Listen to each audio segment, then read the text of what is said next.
Salut tout le monde, j'espère que vous allez tous bien. Du coup, aujourd'hui, on va parler de la Ligue des Champions. Comme vous le savez très bien, il y a eu le tirage au sort. Le Barça, il est dans le groupe C. Avec le Bayern, avec l'Inter de Milan et le Victoria Leipzig. Un truc comme ça. Et du coup, avant de rentrer vraiment dans le vif du sujet, petit rappel de ce que sont ces équipes. Le Bayern a 6 Ligues des Champions et 32 Bundesliga à son palmarès. L'Inter de Milan, c'est aussi un très grand club. Voilà, 3 Ligues des Champions et 19 Serie A. Et voilà, le cadet, le moins bien, on va dire, du groupe, c'est le Victoria, avec 3 ou 4 participations à la LDC, mais ils ont quand même remporté quelquefois leur championnat en Tchéquie en fait. Le Barça, je ne vais pas rappeler, si vous êtes supporter du Barça, vous savez vous-même. Du coup, la grande question, c'est est-ce que le Barça doit avoir peur de ce groupe, d'avoir peur d'affronter le Bayern, d'avoir peur d'affronter l'Inter de Milan? Parce que clairement, il y a eu plusieurs débats après les tirages au sort, notamment sur Twitter. Voilà, il y a des personnes qui ont ressorti leur traumatisme en fait des humiliations qu'on a déjà eues face au Bayern. Notamment la saison dernière, franchement, on était encore dans le même groupe qu'eux et ça n'a pas trop été. On a même été relégué en en Ligue Europa. Et 2020, année où il y a eu ce jour catastrophique là avec le Bayern. Mais bon, ça sert à rien de rappeler, de ressasser le passé. En bref, pour répondre à cette question, mon avis c'est non. Clairement, le Barça ne doit pas avoir peur d'affronter le Bayern, d'affronter l'Inter de Milan, ou même le Victoria, parce que clairement, on va minimiser personne. Cette LDC, il faut minimiser personne. D'ailleurs, non, c'est 11 joueurs, voilà. 11 personnes, voilà, 11 joueurs qui sont sur le terrain. Chacun est capable de ce qu'il est capable, en gros. En bref, on minimise personne et on est complexé aussi de personne. Donc, en gros, pour moi, le Barça ne doit absolument pas avoir peur d'affronter encore le Bayern.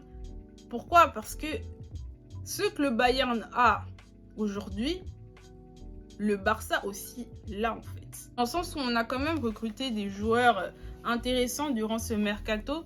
On s'est renforcé en attaque, on s'est renforcé un peu au milieu et aussi en défense. C'est pas rien.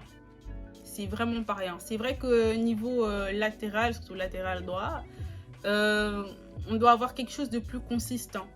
Mais sinon, dans les autres compartiments de l'équipe, par exemple l'attaque, on va pas se plaindre. Robert Lewandowski, Ansu Fati, Rafinha, s'il vous plaît, clairement.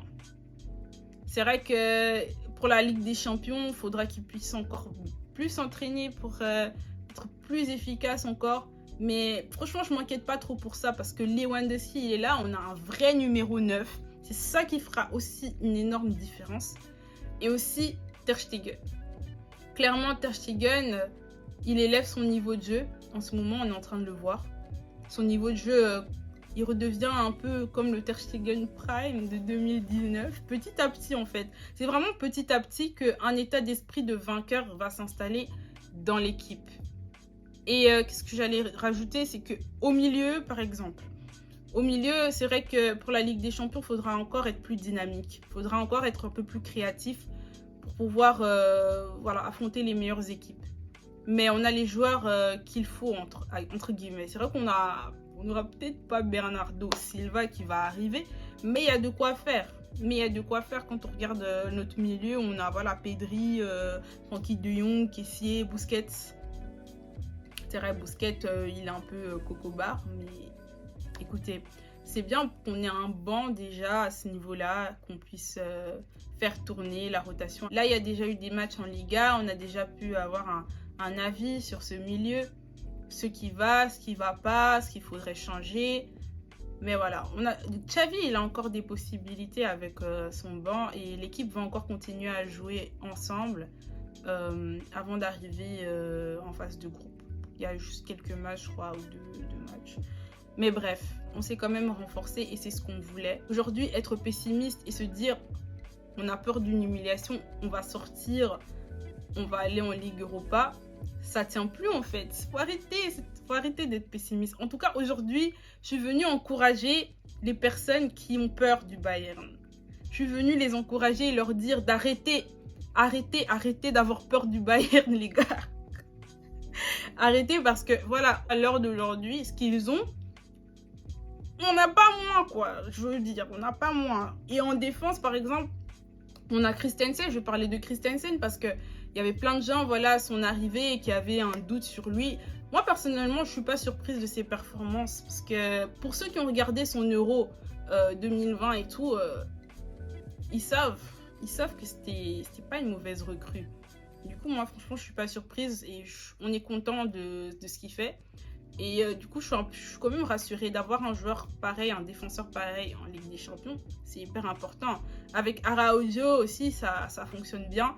Et Jules Koundé. Du coup, le dernier match, on l'a fait jouer arrière droit. Et c'était pas si mal en vrai. Mais c'est vrai qu'on a besoin de recruter un top arrière droit. Ça, c'est important, c'est vrai. Après, je sais pas du tout si sur ce mercato, ça va aller. On espère quand même d'avoir quelque chose de consistant au cas où on achèterait un joueur. Parce qu'il y a des rumeurs sur Meunier et tout. Bref. Et on est content aussi d'avoir Baldé, du coup, qui remplace Jordi Alba. Jordi Alba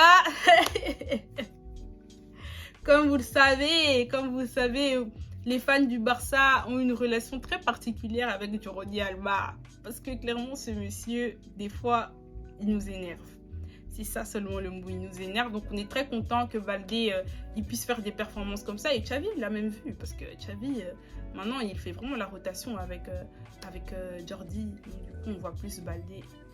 Et c'est bien.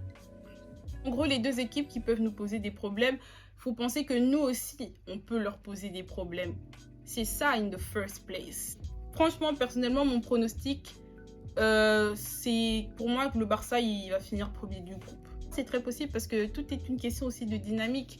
Tout est une question, voilà, d'état d'esprit également. Et je pense que l'équipe a un très bon état d'esprit en ce moment. C'est vrai que ce ne sera pas facile, forcément, de finir premier dans ce groupe. Mais c'est pas impossible. Du coup, moi, je vois le Barça sortir premier du groupe et ce serait bien pour un bon tirage pour les huitièmes de finale, clairement. En tout cas, j'ai hâte de voir quelle composition Xavi va nous proposer pour ces deux grosses équipes.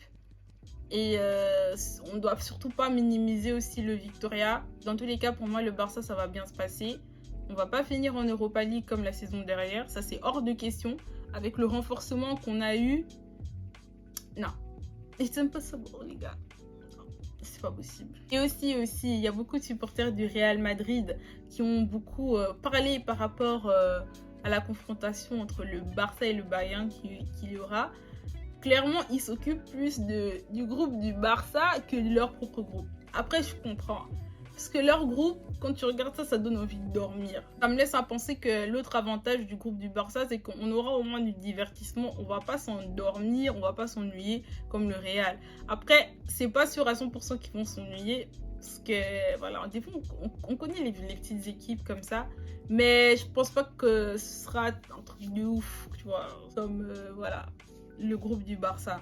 Donc, il faut être fier de ce groupe. Et il faut se dire que on est capable de surmonter les grosses équipes aujourd'hui. Voilà, ce sera tout pour cette vidéo. N'hésitez pas à me donner en commentaire votre avis, votre ressenti sur la phase de groupe du Barça. Et donc ce sera tout. Merci.